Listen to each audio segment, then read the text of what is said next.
fend off hurricane attacks? An irregular high-pressure zone above the southeastern United States points to this conclusion, according to Jerry Smith. This high-pressure dome has never existed before. It's never been seen to have a high-pressure dome parked over the southeastern United States for the entirety of a hurricane season. It's never happened before. And it's happened 3 years in a row now. This high-pressure dome worked like the rubber bumpers on a pinball machine, and every hurricane, like a pinball, hit it and bounced off, safely going back out to sea.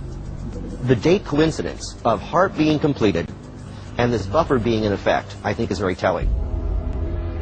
Meteorologists say the high-pressure area is just a weather anomaly, one of many that occurs in nature. But its intensity puzzles many meteorologists.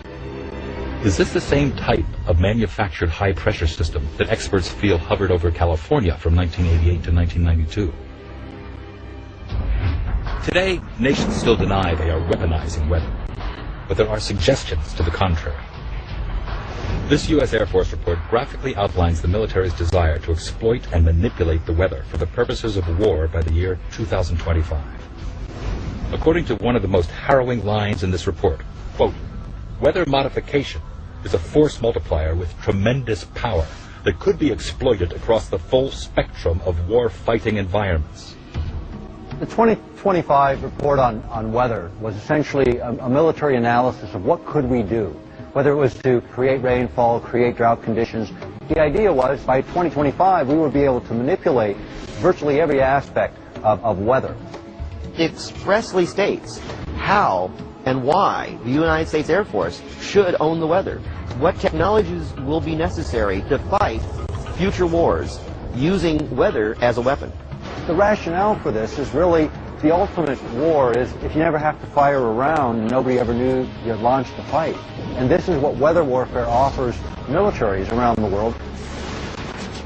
With our deadline of 2025 quickly approaching, the future of weather warfare is cause for concern. The worst case scenario is that satellite-based weapon systems will turn the Earth's weather on its head.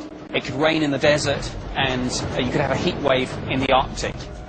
If an enemy could change the jet stream over North America, it could plunge North America into an ice age. 50 years from now, geophysical manipulation of the planet could be the weapon of war, where it's not bombs and bullets, it's earthquakes, it's tidal waves, manipulation of weather systems. Those become the future of warfare. When we talk about weather warfare, we are talking about a death technology. This has nothing to do with enhancing life. The aim of weather warfare is catastrophic environmental destruction and horrific loss of life. In the future, he who controls the weather will probably control the earth.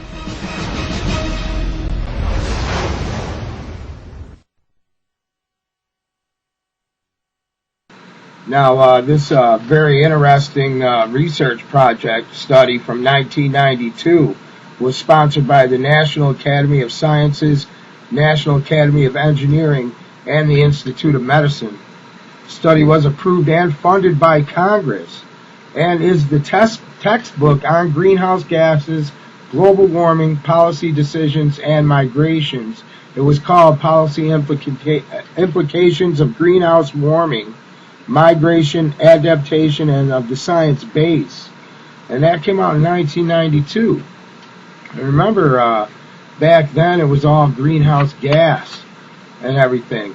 CNN's January 23, 2001 report on Moss Landing Marine Laboratories and Green Sea Venture Corporation dumping iron into the ocean. One can see that these are not just theories that are taken lightly. These are theories in actual practice. See, because people talk about that and they say, oh, that's a conspiracy theory, that chemtrails and stuff, when really, you can see them all the time. You know what I mean? Thousands and thousands of people are noticing this. But they always say it's a theory. Yeah, they're dumping iron in the ocean. Well, that's a theory. It's not a theory. I mean, there's actual reports on this. Weather as a force multiplier owning the weather in 2025.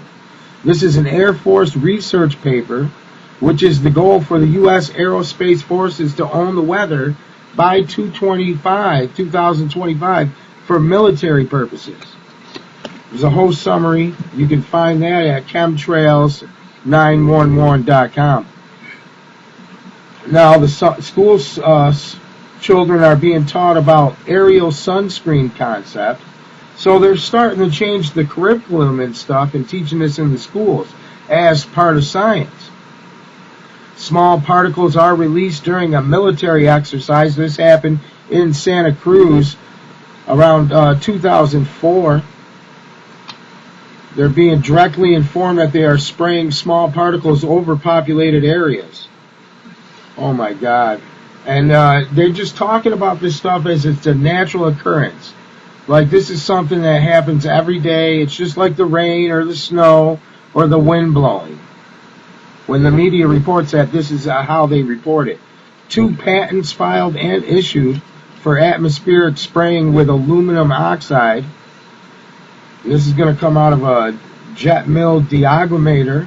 Oh my God, there's a whole list of patents out there for weather modification. Yeah, weather modification is really happening. It's not a theory. It's not a conspiracy theory. It's a conspiracy fact. Rockets having barium release in the atmosphere create ion clouds in the upper atmosphere. I mean, this is horrible. This is horrible stuff. I've been talking about a lot of stuff. Chemtrails, they did hit major news publications like MSNBC and Reuters. Of course, they slant you. You know, they have their own spin on it in the mainstream media. You know what I'm saying? Like I said, they just announce it nonchalantly, like having all this stuff, which is above standards anyway. It's against the law. But it's okay to spray stuff on populations. I'm going to play a little bit of alternative media from Media Rivals about the chemtrails and what's going on.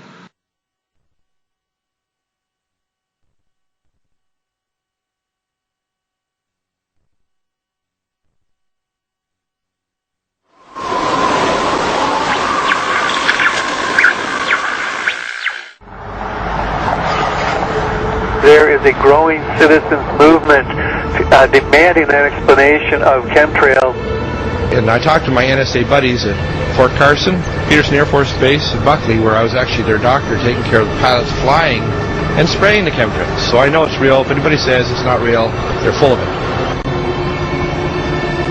It's not the same as conducting some localized test for some defensive project. This is open air operations. It's not a test. This thing is in place.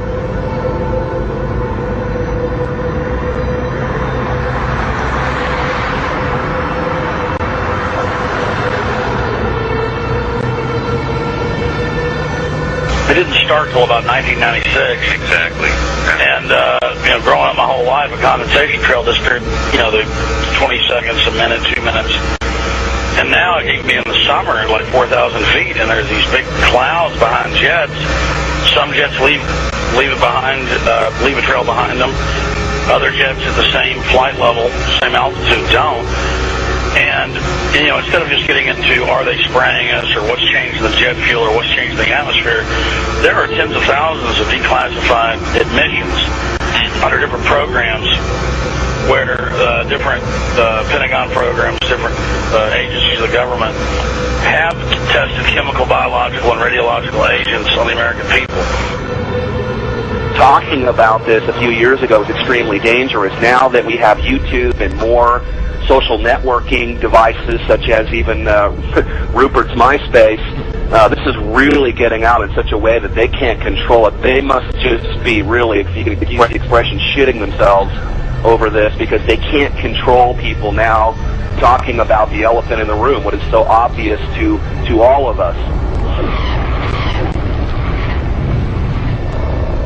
There's a feeling from that area that the states doing all of these weather modification programs might not be doing it for the benefit of the citizens of Texas and other states that they may impact as well. Well, many of the planes that we're seeing here in Abilene will actually turn whatever they're spraying on and off right before our eyes. I mean, you'll see a plane up there flying like normal, and then all of a sudden it starts spraying. We've seen them fly off into the distance and then loop around and fly back again. These are not your typical planes with a preordained path destination from city to city. Someone needs to explain to me why do they stop traveling